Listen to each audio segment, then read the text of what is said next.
সংসদে ধাক্কাধাক্কিতে মাথা ফেটেছে বিজেপি সাংসদদের। প্রতিবাদে প্রদেশ কংগ্রেস অফিস ঘেরাও রাজ্য বিজেপির যুব মোর্চার।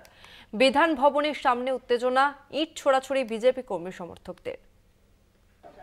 দিল্লির ঘটনার রেশ এবার সরাসরি কলকাতায়, এবং কলকাতায় বিজেপি যুব মোর্চা তারা যে বিধান ভবন রয়েছে কংগ্রেসের রাজ্য দফতর, সেই বিধান ভবনের সামনেই কিন্তু তারা ঘেরাও করতে আসে এবং ঘেরাও কর্মসূচিতে আমরা দেখলাম যে রীতিমতো বিজেপি যুব মোর্চার সঙ্গে কংগ্রেস কর্মী সমর্থকদের একেবারে খণ্ডযুদ্ধ।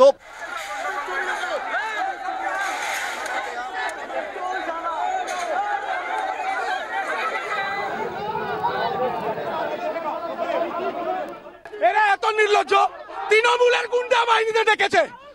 কংগ্রেসের কাছে লোক নেই বলে তৃণমূলের গুন্ডা বাহিনী লেগেছে। আদি মানসিকতার লোকেরা মিডিয়ার কর্মীদেরকে মারধর করেছে, ঢিল ছুঁড়ে ছুঁড়ে এই বাচ্চা বাচ্চা মেয়েরা তারা পোর্টাল চ্যানেল চালায়, তাদেরকে মারছে। নির্লজ্জ একজন। সংসদ ভবনে আজকে লোকসভার বিরোধী দলনেতা এবং রাজ্যসভার বিরোধী দলনেতা রাহুল গান্ধী এবং মল্লিকার্জুন খার্গেকে বিজেপির সাংসদরা ধাক্কা মেরেছে। বি.আর. আম্বেদকরকে নিয়ে অমিত শাহ মোকারি করছে, তার বিরুদ্ধে আমাদের এই প্রতিবাদ। যে ধাক্কাধাক্কির ঘটনা দিল্লিতে ঘটেছে তাতে বিজেপির যে সাংসদ আহত হয়েছেন, মাথা ফেটেছে, তাতে রাহুল গান্ধীকেই দায়ী করছে বিজেপি কর্মী সমর্থকেরা।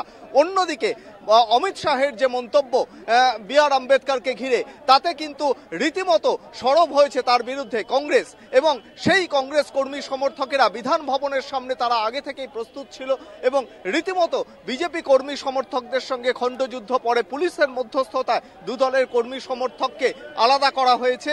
যদিও কংগ্রেস কর্মী সমর্থক যারা রয়েছেন তারা বলছেন যে এই ঘটনা কিন্তু কোনোভাবেই মেনে নেওয়া যায় না।